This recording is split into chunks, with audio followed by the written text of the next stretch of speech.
The air smelled of apples and old rain. Iron walked the orchard path in silence, a woven basket hanging loosely from his wrist. Above him, clouds brewed in the gray sky, but the wind hadn't stirred yet.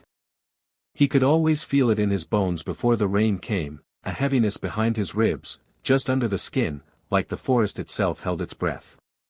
This was the fourth storm in as many weeks. Not unusual this time of year, but something about them felt different.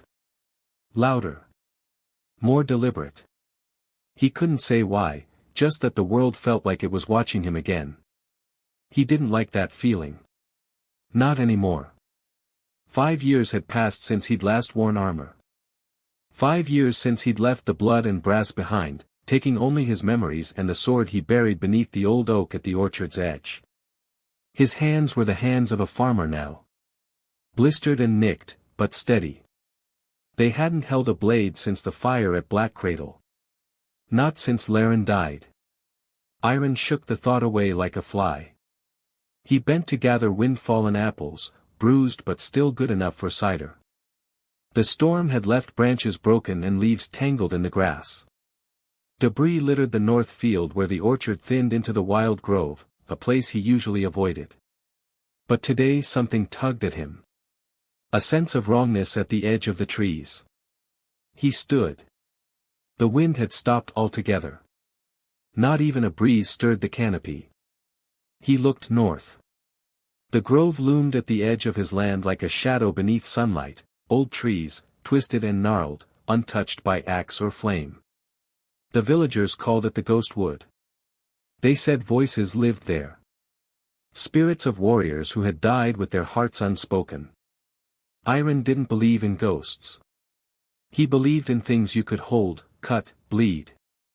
But today, he felt something. Like a whisper that hadn't yet been spoken. Basket forgotten, he moved toward the grove. The air changed the moment he crossed the invisible boundary between orchard and ghostwood. Cooler. Thinner. Not unpleasant, just older, like the forest remembered things the rest of the world had forgotten. He followed the path he had only taken once, years ago, when he first came to this land. It twisted through fallen logs and moss-covered stones, places where sunlight barely touched the forest floor. As he walked, the silence deepened. No birdsong. No wind. Even the rustle of his boots on leaves seemed swallowed by the stillness. And then he saw it. The tree. Taller than the rest, its trunk coiled upward like a frozen spiral, bark the color of moonlight dusted with green. Leaves shimmered like glass caught in firelight, trembling despite the still air. But what struck him most was the wound. A blackened gash along the side of the tree, like something had slashed it open, not with claws, but with grief. From within, a faint green glow pulsed slowly, like a heartbeat. Iron took a step forward, then another. His breath came shallow, his heart louder than it should be. "What, are you?" He wasn't expecting an answer. So when the voice came, not spoken, but felt, like thought echoing through his spine, he staggered back in shock. "You came back." He spun around, hand reflexively going to the empty place at his hip where a sword no longer hung. "Who's there?" "You left me behind, Iron." The voice was soft. Mournful. Familiar in a way that made his skin crawl and his chest ache. He turned back to the tree, staring at the glowing wound. "You promised." He dropped to one knee, unsteady, his fingers curling into the earth. This can't be real. But it was. He felt it in his blood. A sound, low and vibrating, like a deep chord struck on some hidden instrument, rumbled from the trunk. And then light. From the wound emerged a shape, at first formless, then slowly drawing edges, tall, draped in shadow and emerald light. The face came last. Sharp. Familiar. Laren. He gasped, stumbling backward, falling into damp moss. The figure did not step toward him. It hovered, not solid, not spirit. A memory sculpted from magic. Its eyes held a sadness that time had not dulled. Iron. The name in Laren's voice tore open wounds Iron thought had long since scarred. You're dead, he whispered. Yes. I buried you. I watched the flames take your body. I carried you from the walls myself. And yet here I remain. He pressed his palms to his eyes, trying to stop the shaking. It didn't help. Why? He asked. Why now? Why here? Because the world stirs again. Because the roots remember. Because I left part of myself behind, in you. The last words hit harder than the rest. Iron looked up, throat tight. What does that mean? The figure knelt, or rather, lowered itself, until its face was level with his. It means the bond we never named still lives. It means you're not done. I left that life behind. But love does not die with war, Iron. It only sleeps. The ghost, if that's what it was, flickered gently, like fire seen through water. Its presence was not heavy. It was warmth. Bittersweet. Honest. Iron reached out. His fingers passed through light, but the feeling remained, a rush of memories, not all his own. Training fields under stars. Laren laughing, breathless, after knocking him to the ground. Quiet moments near a campfire. A letter never sent. The night before the siege, when they sat shoulder to shoulder, hearts too loud, mouths too silent. And then, fire. Screaming. The fall. Iron pulled his hand back as if burned. The light faded slightly, and the figure stood again. You can choose to walk away. Forget this. He swallowed hard. What happens if I stay? You heal the tree. And maybe, in time, heal yourself. And you? I remain. Until I don't. Unless the wound closes. And if it doesn't? The figure hesitated. Then everything I was fades. And the forest forgets. Iron closed his eyes. He didn't believe in spirits. But he believed in this. He remembered love unspoken. Remembered the way Laren had looked at him, the night before the end. Remembered the hollow ache of things left unsaid. He opened his eyes. What do I do? The figure smiled, just slightly, and only for a moment. Return. Tomorrow. Bring nothing but water. And an open heart. Then the light collapsed inward, folding into the wound. The forest grew silent again. He didn't sleep that night. The wind returned, rattling shutters and howling across the thatch. But inside, all was still. He sat at the kitchen table, a forgotten cup of tea growing cold in his hand. He thought of Laren. Of the ache that never dulled. He thought of the voice in the grove, the flicker of a smile, the warmth that memory alone couldn't fake. And in the morning, he rose before the sun. He filled a flask with water from the old well. Not purified. Not blessed. Just water drawn with his own hands. And he walked, barefoot, through the orchard, dew soaking his steps. When he reached the grove, he paused only once, hand resting on the bark of the buried oak, where his sword slept beneath the roots. Then he passed into the ghost wood. The tree was waiting. Its wound still glowed, but softer now, like it had slept. He approached, slowly, reverently. And he knelt, pouring water over the roots, watching as the liquid soaked into the moss. No voice came. No figure. But the forest breathed with him. And for the first time in 5 years, Iron did not feel alone. Selen woke again with the taste of green fire on her tongue and the feel of another person's name pressing against the inside of her ribs. The dream had come for the 3rd night in a row, a tree, tall and wounded, humming with something alive. A man with ash-gray eyes standing beneath its branches. Her fingers in his hair. A voice she recognized but could not name, whispering, "You promised." But she had made no promises. Not that she remembered. And Selene remembered everything. Everything after the day she woke near the ruins of Iravel, covered in moss and dust, with nothing in her satchel except a star map, a penknife, and a pendant she'd never seen before, a small emerald carved into a spiral, strung on faded leather. That was 3 years ago. Since then, she had lived as best she could. Learned languages, copied books, followed stories like a moth to flame.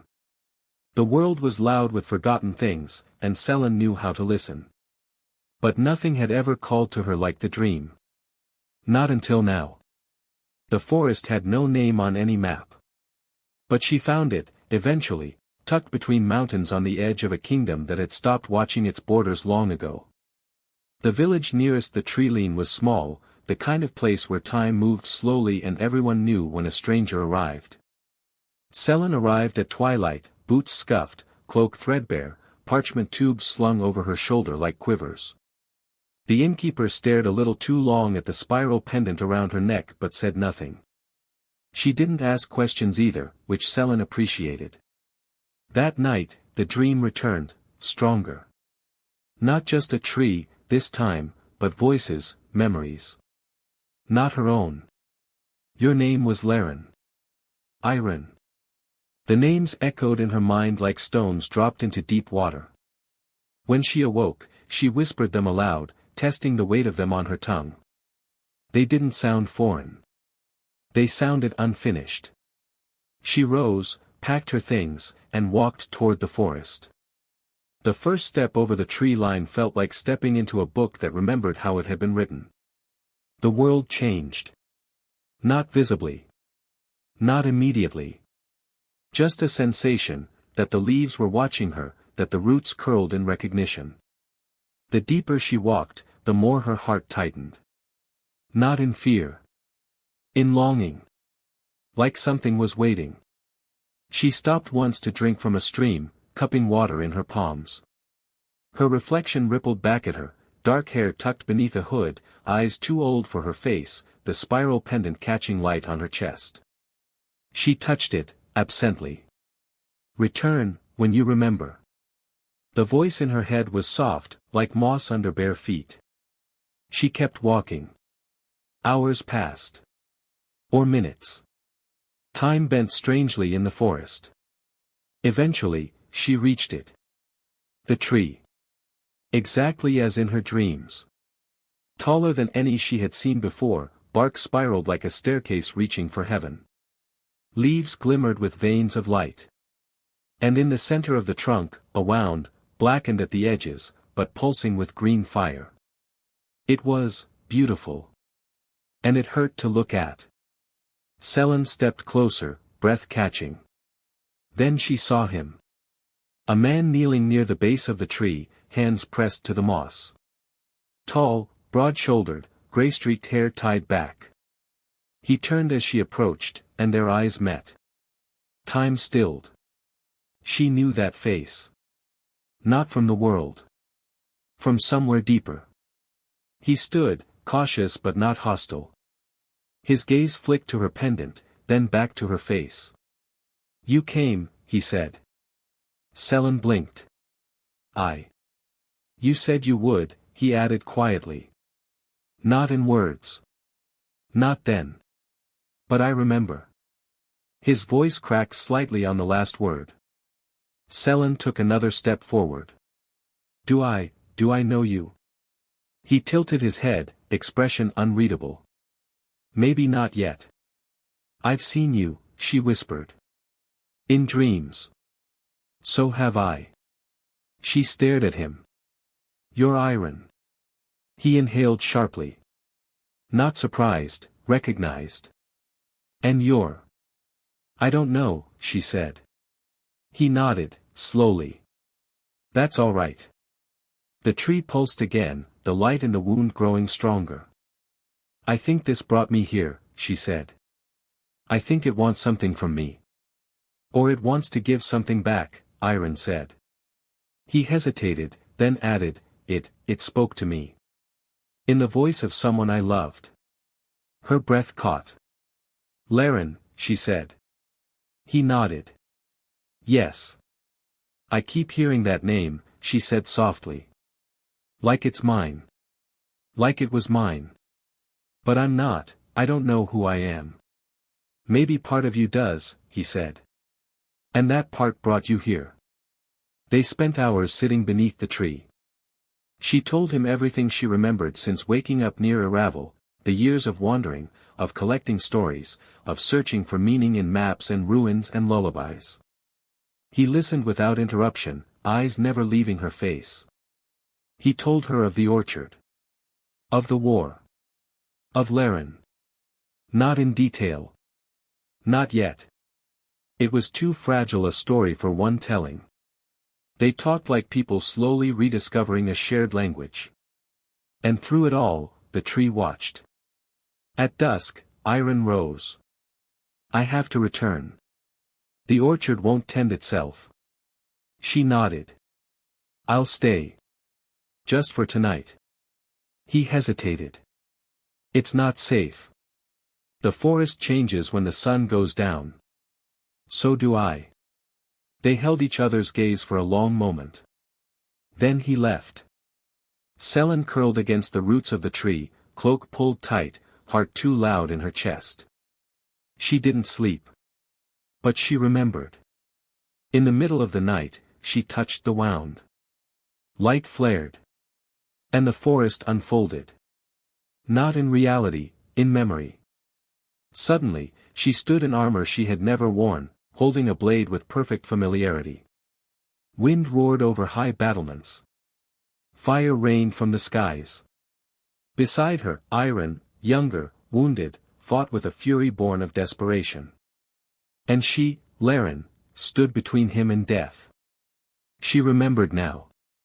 The sacrifice. The fire. The way she had held him close as the wall collapsed. And how her last thought was I never told him. The vision faded. She collapsed to her knees, gasping, tears hot on her cheeks.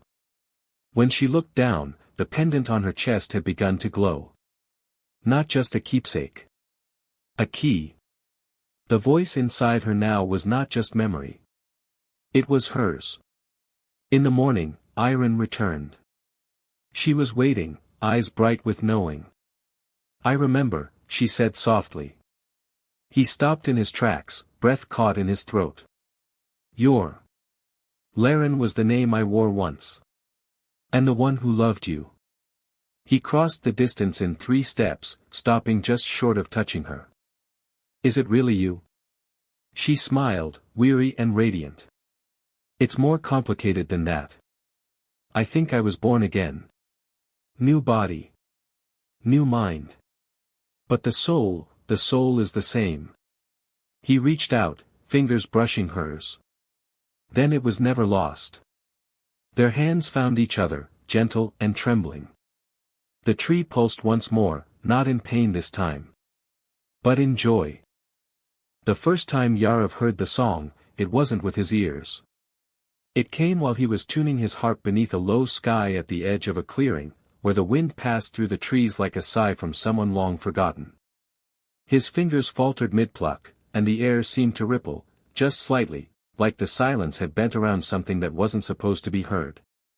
3 notes. Soft. Dissonant in a way that made his chest tighten. He'd never written that tune. But it haunted him like a memory trying to find its way home. He arrived in the village on the 3rd day of Ash month, when the festival of first fruits was already underway.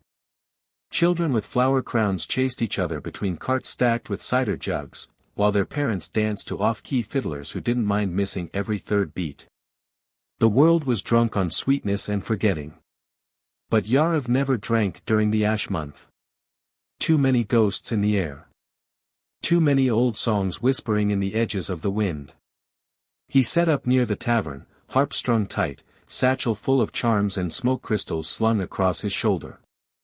He wasn't just a musician. Not really. Not anymore. He called himself an illusionist now, a teller of songs woven with light and memory, where notes became vision and stories moved like shadows through flame. It was a trick, mostly. A trick that felt like magic. Except this time, the magic felt different. He'd heard of the ghost wood, of course. What bard hadn't? It wasn't on maps, but songs marked its presence like scars in melody. Every ballad written in the last 50 years that had anything to say about lost love or ancient kings mentioned a place where the roots grew deeper than memory. A forest that remembered names long after the world forgot them. He'd planned to avoid it. Always had. Too many things stirred in places like that, things music could wake up. Things music shouldn't. But the notes in his mind wouldn't stop playing. And they came from the trees. He met them by accident.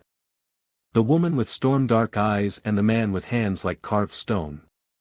They were watching his performance from the edge of the crowd, saying nothing, but listening so intently it made the air around them heavier. He'd woven one of his older songs that night, the Ballad of the Green Flame, a myth most considered harmless, though it always left him uneasy. But when his fingers reached the refrain, 3 notes rising in unnatural tension, the crowd grew quiet. Too quiet. And the leaves in the distance shuddered. When the illusion took form, the image of a spiral tree bursting into light, it wasn't his doing. And he never lost control of the illusions. His eyes found the woman. Her hand was on her chest, touching a pendant that glowed faintly with the same emerald shimmer from his vision. The man beside her whispered something in her ear. She looked at Yarav. And he remembered her. After the song ended, he followed them into the forest. He didn't ask permission. Didn't speak. They didn't seem surprised. They walked without words through the deep grove, and he followed like a man summoned by a spell he'd accidentally sung himself. The moment they reached the tree, he dropped to his knees. Because it was real. The tree of his dreams. The tree from the song. And it was humming with something too old for language and too sacred for silence. He looked up and found the woman watching him. She knelt beside him. "You hear it too," she said, not a question. "I thought I was imagining it." "You weren't." The man, Iron, she said, stood a little ways off, arms folded. Protective, but not unkind. "What is this place?" Yarav asked. She hesitated. "A memory." "Whose?" "Ours. All of ours. Even if we don't know it yet." They told him everything. Not at once. Not easily. But in fragments woven like verses. Her name, or what she remembered of it, was Selen. Once, she had been someone else. A soul reborn with pieces missing, until the forest called them back. Until the tree, wounded and alive, began to remember for her. Iron had known her before. Long ago. In another life. They spoke of love never spoken, of sacrifice, of the wound that still pulsed in the center of the tree. "And now it's healing," Selen said. Slowly. "It's tied to you both," Yarav said. "And to the music," Iron added, eyes narrowing. "When you sang that melody, it did something." "I didn't write it," Yarav said. "It came to me. Like it was already waiting." They were quiet for a long time. Then Selen stood and said, "There's something under the roots. The tree is guarding something. Or someone." "How do you know?" Yarav asked. "I dreamed it," she said. But it felt more like remembering. They returned for 3 nights. Each time, Yarav brought his harp. He played songs he'd never played before, old melodies that made the air shimmer and the leaves tremble. Selen would close her eyes and hum along, and the wound in the tree glowed brighter. Iron watched, sometimes silent, sometimes pacing like a soldier waiting for a battle he didn't understand. There was something between them. Something deep and unspoken. Yarav saw it in every glance, every moment they touched without touching. But what caught him off guard was how often Selen looked at him. Not with longing. But recognition. On the 4th night, the forest answered. Yarav had played the full ballad again, this time letting the melody take control. As the final chord rang out, the earth beneath the tree trembled. Roots parted. And from the ground rose a stone. Smooth. Carved with spirals. And beneath it, embedded in the soil, a crystal. No, not a crystal. A heart. Pulsing with light. Selin knelt beside it. Her hand hovered over it, trembling. "This is what remains of him," she whispered. Iron came to her side, jaw tight. "You mean you?" "No, the first soul. The one before me. The guardian of this forest." She looked at them both. He was, more than human. Yarav stepped forward. A soul older than memory. And now it waits. The wind shifted. And in the clearing, the tree began to sing. Not a sound. Not even music. Just vibration. Resonance. Like the whole forest was exhaling in harmony. Selin reached out, placing her palm on the heart. The light flared. And then she collapsed. When she awoke, Yarav was holding her hand. Iron knelt nearby, eyes hollow with worry. "What happened?" she whispered. "You vanished," Yarav said. "For a moment. Not just fainted. Your body flickered. I saw everything," she said. "I saw the first guardian. I saw myself, in lives I've never lived. And you." She looked at Yarav. "You were there too." His breath caught. "Me? Not as you are now. But the same soul. Same voice. You sang the first song. The one that anchored us all.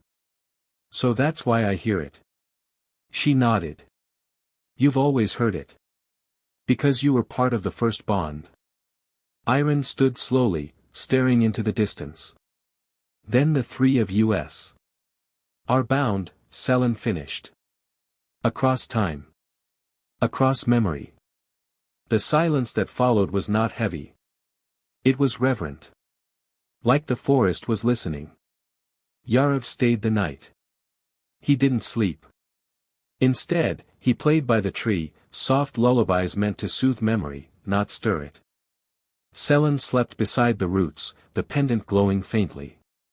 Iron kept watch with his back to the fire, but his eyes drifted often to Selin. And sometimes, to Yarav. They were all tangled now, in ways none of them yet understood. But Yarav didn't fear it. For the first time, he felt like the song had led him to its end. Or maybe, its beginning. The letter arrived on a raven with black eyes and a broken wing. Kira read it without blinking. Her fingers didn't shake. Not at first. To Agent Kira Vallon. By decree of the Crown and in accordance with the Protection of State Lands Act. You are hereby tasked with the survey and removal of residual enchantments from the unclaimed territory known colloquially as the Ghostwood. Unauthorized spiritual anchors, soul rituals, or bonded magic are to be dismantled. Use discretion. Leave no trace. You report directly to the Royal Seer. Burn after reading. She struck a match. The letter curled in on itself like a dying breath. Ghostwood. The name made her stomach twist. Not with fear. Not even memory. With a kind of ache that had no words. She hadn't been there before, not that she remembered. And yet. Sometimes, when she dreamed, she saw trees taller than time, glowing with a green light that wasn't fire and wasn't sun. She heard music that made her weep before she woke. You've been here, the wind would whisper, as she crossed cities and deserts and dead capitals in the Crown's name. Now the path led back to the forest. And Kira was beginning to wonder if she'd ever left it. She arrived at the village a week later, dressed not in her uniform, never in the field, but in her travel cloak and silver thread gloves. Official markings made people lie. Anonymity made them honest. The innkeeper stared too long at her gloves. Everyone did. She kept her hands hidden for a reason. The scars on her palms weren't from war. They were from vows. On the second day, she entered the forest. Her crown-issued compass spun uselessly. Her boots felt too loud. By the time she reached the heart of it, she was no longer alone. They stood together in the clearing, a man, a woman, and a younger traveler with a harp slung across his back. Not villagers. Not guards. They stood like people remembering something that hadn't happened yet. The tree behind them glowed faintly from a wound that pulsed like a heartbeat. The anchor, Kira thought. This is it. She stepped forward. The woman saw her first. Dark hair. Eyes like storm glass. Something in her face that Kira recognized and couldn't name. You're here, the woman said. Not a question. Kira tilted her head. Do I know you? Not yet. But you will. The man stepped forward. Gray-streaked hair, a warrior's posture he didn't seem to like anymore. His eyes met Kira's like they'd fought before. Or bled beside each other. Why does that feel true? You're with the crown, he said. I can see it on you. I'm not here to cause trouble. But you carry it like a blade. Kira shrugged. I've carried worse. The third figure, the harpist, just watched her, quietly. His eyes were kind. But there was a thread of knowing in them that made her feel exposed. You don't remember either, he said softly. She froze. Remember what? The woman stepped forward. A life that isn't gone. Just sleeping. They told her everything. And the longer she listened, the more her hands began to ache, the scars pulsing beneath her gloves like something waking up. Selen. Iron. Yarav. 3 souls tangled together across time. The tree that remembered. The fragment of a soul still buried beneath it, pulsing like a second heart. The song. The dreams. The vow. You were there too. The thought wasn't hers. But it echoed inside her like truth. The tree has to go, she said finally. Iron's expression closed like a door slamming shut. Of course, he said. Because it doesn't fit into the Empire's neat little world. It's not my choice. It's always your choice. Selen stepped between them. We know what you were sent to do. But we also know who you are. Kira met her gaze, something sharp in her voice. And who is that? One of us. Kira sat alone that night at the edge of the grove, staring at her gloves. She didn't cry. Not when she remembered fire raining down from silver ships. Not when she saw the face of a woman with eyes like mirrors, whispering a promise she had never spoken aloud. I will find you again, in whatever skin you wear. Selen. But not this Selen. The one before. The one who stood with her on a cliff as the world ended and said, if you fall, I fall with you. She peeled off the gloves slowly. The scars on her palms glowed faintly, spiraled, twin marks, like something etched in memory. The same spiral on Selen's pendant. On the tree. On the stone beneath it. The next morning, she approached the clearing. No weapons. No armor. Only truth. They were waiting. I remember, she said. Yarav smiled. Selen nodded. Iron still looked at her like someone waiting for betrayal. I don't know everything, Kira continued.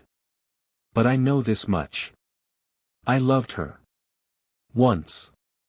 I think I still do. Selen took a step forward, a strange softness in her face.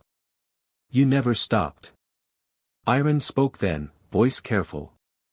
What are you going to do? Kira looked at the tree. Then at her own hands. Break the vow, and the magic unravels.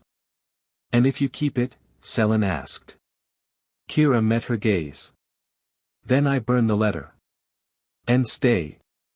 That night, they stood around the tree. For souls. For pieces of something older than time.